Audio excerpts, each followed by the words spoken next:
Dr. Wiedenfeld here to talk about documentary and experimental film since 1968. So first I'll talk about documentary and then experimental.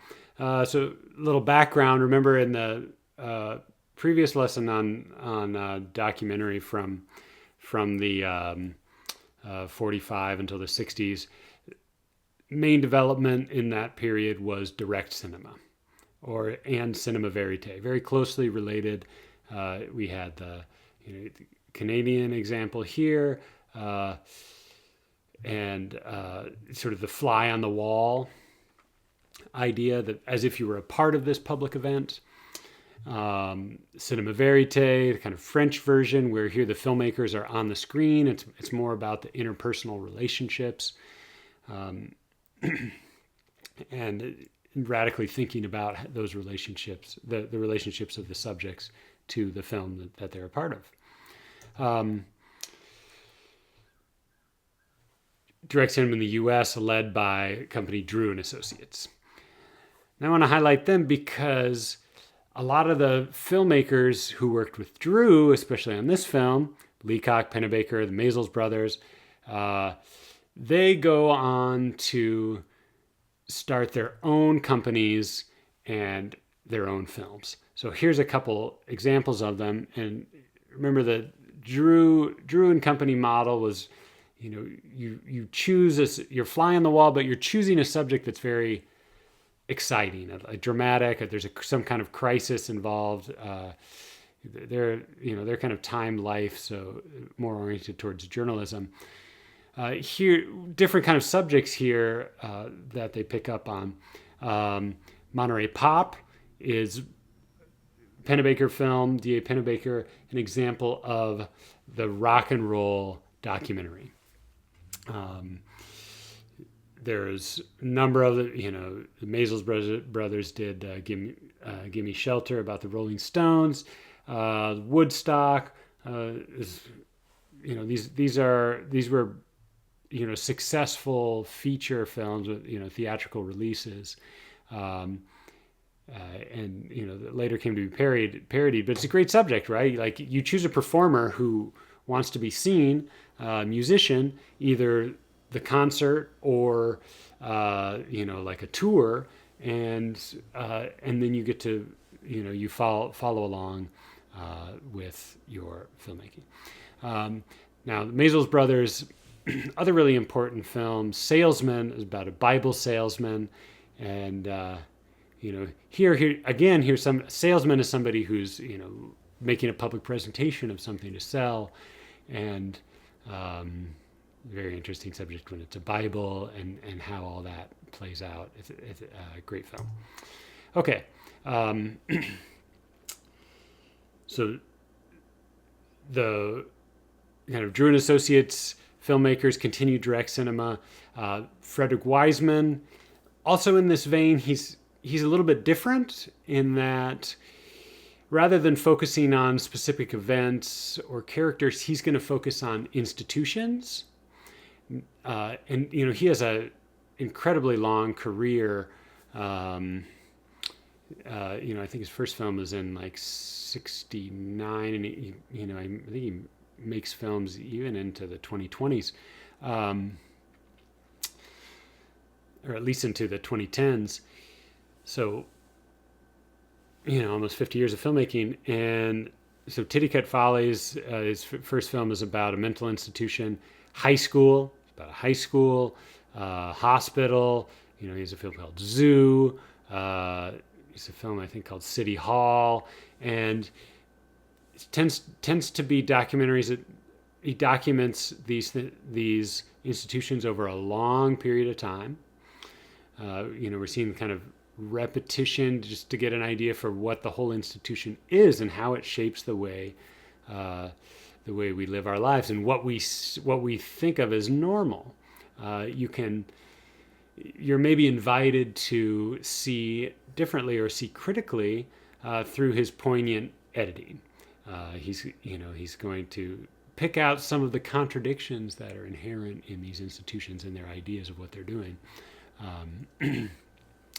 Here, and just some of the provocative things about them. So Wiseman's important. Okay. Now, the most dominant, kind of talking about style here, one way is described as a synthetic approach. It uses some direct cinema, but it's a little more freewheeling in that it's also going to use archival material and intercut with interviews and new footage. There's going to be music, titles that tell you where things are at. So you're kind of a fly on the wall, but also you're much more informed, viewer. I don't know what that would be if you're not a fly on the wall. You're like, some kind of AI robotic fly that knows the history, and you're learning in real time what's going on. So, Emile D'Antonio's In the Year of the Pig pioneers this in a way. Harlan County, USA, Barbara Koppel film is a great example of it. It documents a strike in mining company in, I think, Kentucky. Although could it be West Virginia? All of a sudden, I can't remember, but I think it's Kentucky. And you can see from this, you get a sense of that synthetic approach from the poster here, and she's talking mostly to the miners, but also talking to the officials, giving you some history on the parties involved, and so forth. Won an Academy Award. The reason that the synthetic approach is great for storytelling. Sometimes the fly on the wall, if you don't, it's hard to know what's going on if you just dive right into some event. You don't know who these people are. You have to do a lot of reading before you started to watch the film, or you can get it as you're inside it. You're like a fly with a smartphone, and you're like going on Wikipedia and YouTube during the fly on the wall portions. So there's still choosing dramatic events though in the direct cinema style. So controversial things like here the strike, which is also really important in the 70s, as there's a strong movement away from unions that happens at this time, and there's part of the general move towards globalization. There's investigative journalism really likes this approach. Portrait documentaries, so you can follow one character and archival footage from their past, stories about their past and interviews, and synthesizing can be great if you as we saw with Wiseman, synthesize for collecting material on something that you've been filming over many months, even years. There are a number of different documentary projects of following a family, following a number of characters. The Up series, followed character went back every 7 years, like at 7, 14 up to 21 up, all the way till these people are in their 50s and 60s. They may still be going,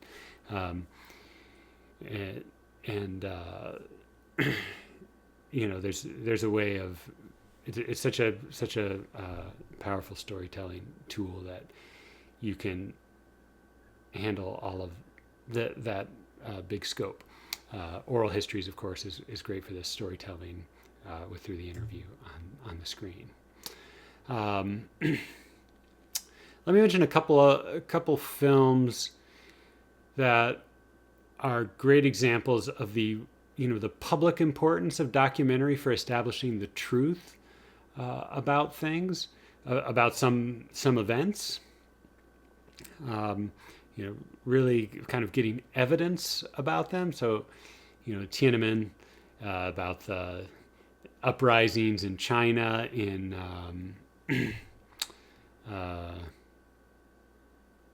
maybe the uprisings happened in 89, and this was a kind of a like maybe more on the indie amateur side video that captured these events. I think it's just like an 8-part series, kind of thing that might have been suppressed by the government, but this documentary, is seeing footage of what happened and the oral histories and whatnot. It's just the power of the image to has an important claim to truth that can be different from writing things down. And so in general, kind of after 1989, when the USSR falls, and there's a lot of unrest in set it, there's a need for reconciliation or coming to truth about things that had been covered up by authoritarian regimes. Documentary steps in as important. So Tiananmen is a good example of that, and so is The Act of Killing, 2012 film by Joshua Oppenheimer. And this is interesting because it's not footage of the events as they happen, but they reenact. So there was a military coup in Indonesia in 1965 and 66. It's been sort of a a tense coalition between left and right, and it gets broken up, and then the army comes in and wants to purge all of the communists and then other kind of dissidents, ethnic and queer and otherwise.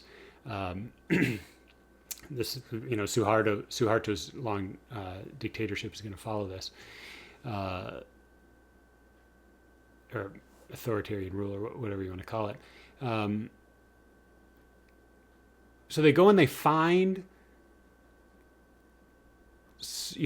soldiers who were involved in these purges, these killings. Some people say, up to 1 million or more people at this time.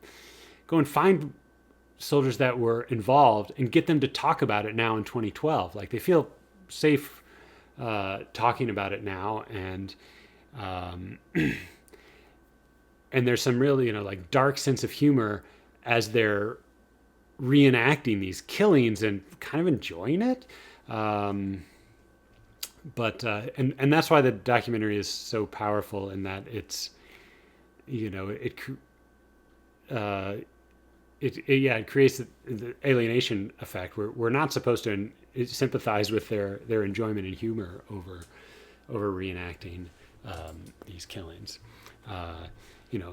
Nor do I think we're just supposed to see them as like these total evil figures either. I mean, they're like very young soldiers at the time, following orders, and so it was complicated for them too. I'm not letting them off the hook, but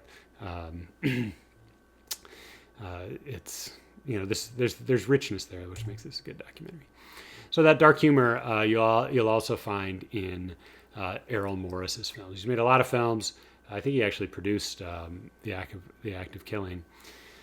But I want to focus on his first very big successful film, The Thin Blue Line, from 1988, which basically established the true crime genre, which is huge now, and not only in documentary but also in podcasting, television, and everything. It's about a man who had been on death row in Texas for killing a cop, and there are some questions about the case. Morris does a documentary about it, and like great true crime film, shows that in fact the state's case against him is very weak and doesn't add up. It was probably a there was a juvenile involved who was probably could have been the one who killed him, and the prosecutor would rather go after the adults so they could get the death penalty. Okay, so he gets off the hook in the end and ends up getting released. So It's am I spoiling it? Yes, but I mean it's true crime film. You could sort of expect that.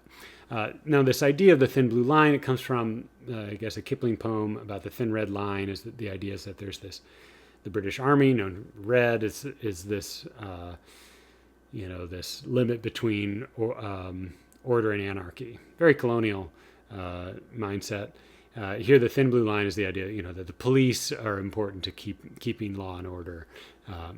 The police are important to just the social order overall, and it's being very critical of of law and order here, and skeptical about their accounts of what is true.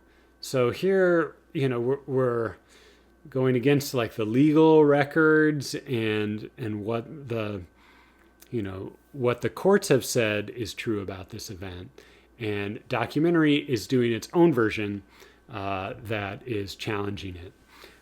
Now, the other stylistic thing that's really interesting about the Adams is above me here. Stylistic thing that's interesting about it that breaks from direct cinema is that Morris does reenactments. He's great interviews. He's known for interviews. The reenactments here were something that people are like, oh, there's a fictional element. Not really. You can just see it as a visualization. It's trying to take the facts from from the documents and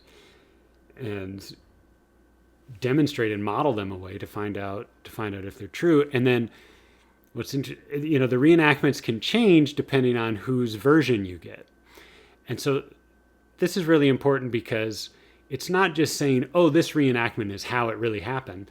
Because it gives you a couple different versions, it's making you skeptical about even documentary itself and what you're seeing on there. So this is a couple of reasons why this film is so rich, and it's a great example of theatrical feature documentaries that to have a wide theatrical release as a film takes some really strong storytelling, and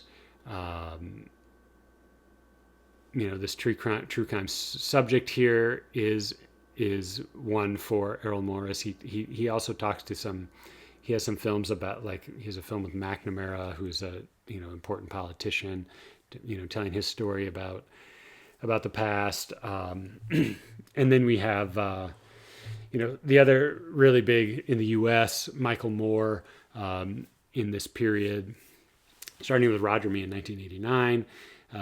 Fahrenheit 9/11 and Bowling for Columbine, and these are like around 2000 and in the Bush era. Taking films, taking documentary out of the journalist neutrality section and onto more the opinion page. And this is the essay format where Michael Moore is very present on screen, which we saw in Cinema Verite, but he's he's giving an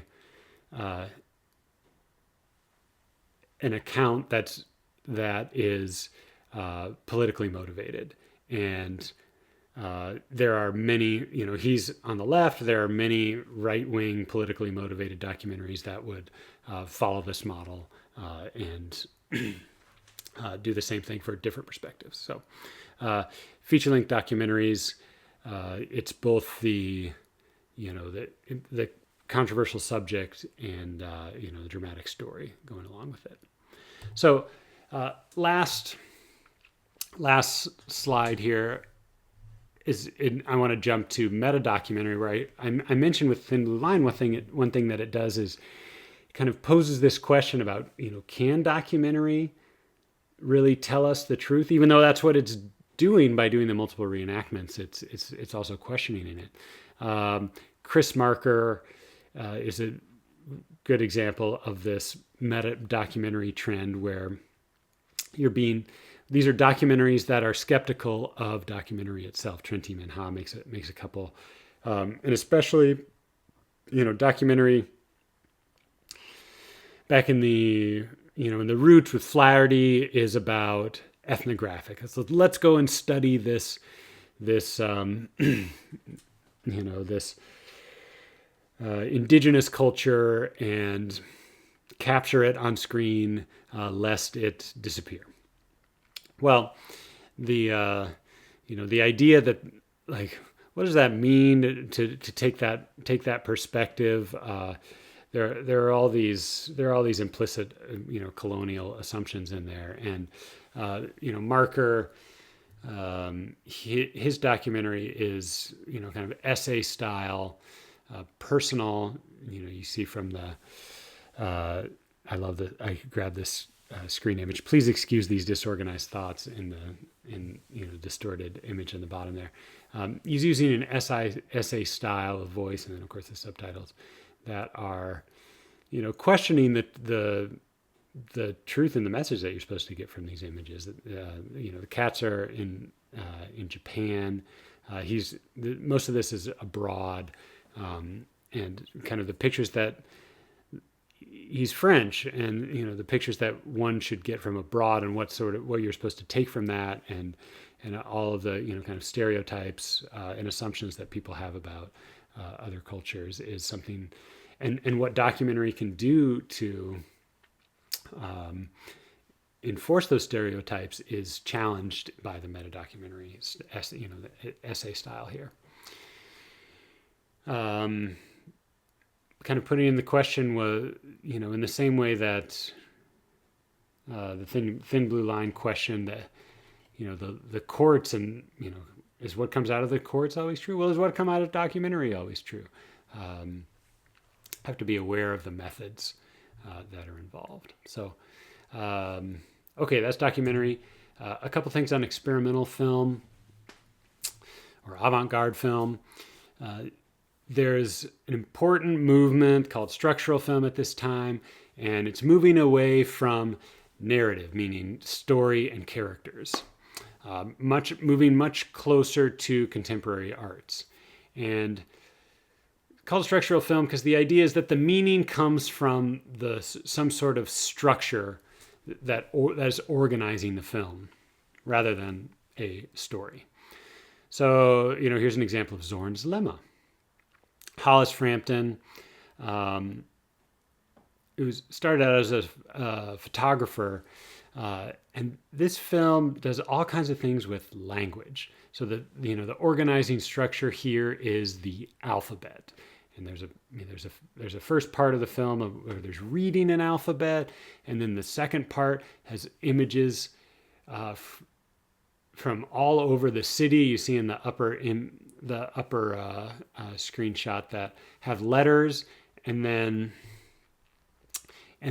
those letters are slowly replaced by other images, and it becomes kind of a game. Zorn's Lemma is like a mathematical formula. I can't remember exactly. Not easy to say what the meaning of this film is, because the meaning is also elusive. It's in this structure and how you play this game of, okay, there's a person peeling an orange. Is that come up during O or some other letter? Well, if it comes up during I can't remember which letter it is. F, like why is the letter F paired with that orange being peeled? Is there some other idea that connects those two? So it's a play with intellectual montage. It's not driving home a political message, but kind of opening up consciousness about how language shapes our experience of the world and our experience of images. Another, probably the most famous structural film is Wavelength, Canadian Michael Snow's director. And this film is famously one long zoom, very slow zoom down to, I don't know if you can see, in the middle of those four windows, in the middle of the two, there's a picture on the wall, and it will zoom all the way into that picture. And meanwhile, there's other things going on in this loft or apartment that or studio or whatever it is that we don't pay attention to. So in this way, the structural film is anti-dramatic. We're not following the story there. We're following the structure of the zoom, which is itself a kind of, it's a pattern like a wavelength that's that is becoming more and more acute. And what does that symbolize and relate to as far as our attention, as far as our memory? There's all kinds of different layers of meaning here. The film is, so the focus is on the medium itself. We're thinking about the filmmakers and how they're filming things, and that is where the meaning is coming from. This is key for modernism. Cubist painting, we're thinking about the paint. Here, filmmaking, we're thinking about the film, and it's a very kind of minimalist focus on just whatever technique or pattern they're playing with. Another kind of minimalism here with Yvonne Rainer and hand movie, and focus on like just the movements of the hand. You might, of course, think of cave paintings or something here, but also dance. And so again, away from the drama of stories, and here, more like Zorn's Lemma in the sense that it's images from the everyday world. Here's, what do you see more than anything? You see your hand all the time. So it's very, strong contemplation of the most basic things around us. Now, Rainer connects especially to a movement that's somewhat different from structural film, and that's video art and installation. The Sony Portapak, I have, there's an advertising image I have on the side there to give you an idea for it. It becomes available in 1965, and lots of artists take it up. So, some have already made films, but it's even easier than filmmaking. So there's more access for artists that are interested in it.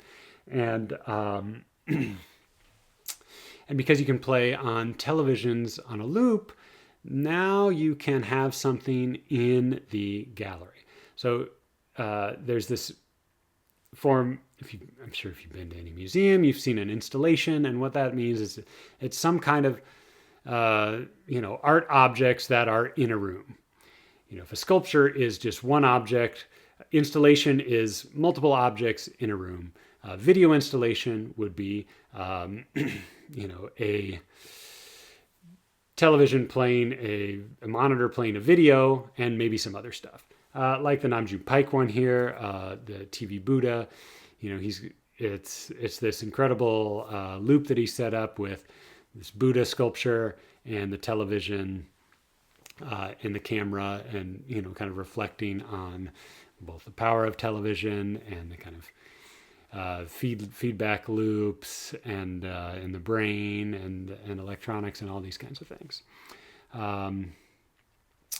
He was part of the Fluxus movement. He was Korean, but then worked in the U.S. Fluxus is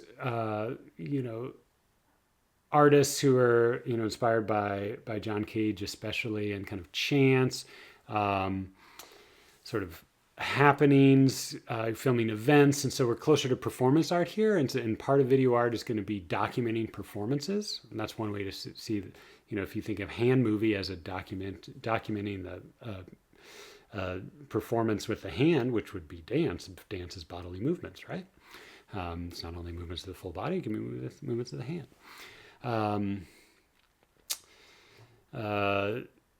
So that's just a general idea about Fluxus, more kind of multidisciplinary visual artists.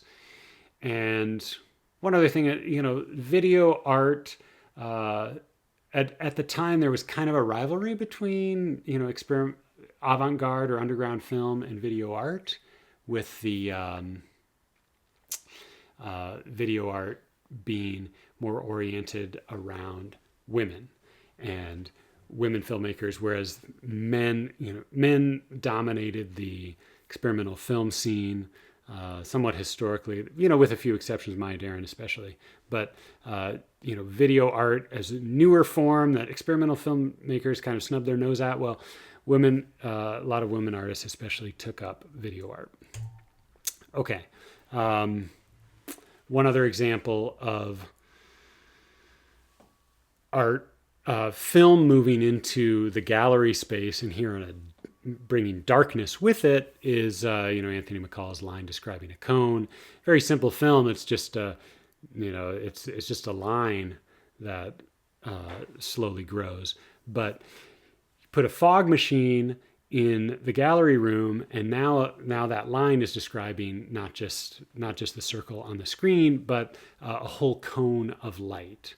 And, you know, here's a picture from another perspective, from a picture looking from the screen, looking at the projector, and you can see people interacting with it. And it's kind of a light sculpture. Interesting idea. Last person I want to mention is, you know, just he's Robert Beavers, who's a partner of Markopolis, makes very lyrical films, kind of personal diary style, and he you know, makes films through the 2020s. Picture of colored light is one that I love. Give you an idea of some of just the lovely images in it. You know, doesn't show on video. Really likes the texture of the film and the space of the film theater. And it's a kind of a semi-sacred, kind of meditative space. And I wanted to mention him just to say that even though, you know, the movements that I talk about here with video art and structural film were new at this era, the lyrical filmmaking doesn't necessarily go away. Experimental film is known for what doesn't fit in other categories, and it's all across the board. So that continues all the way through. And I only mentioned a couple. The same with documentary. This is a very wide range, but you know, I wanted to highlight a couple important movements and filmmakers.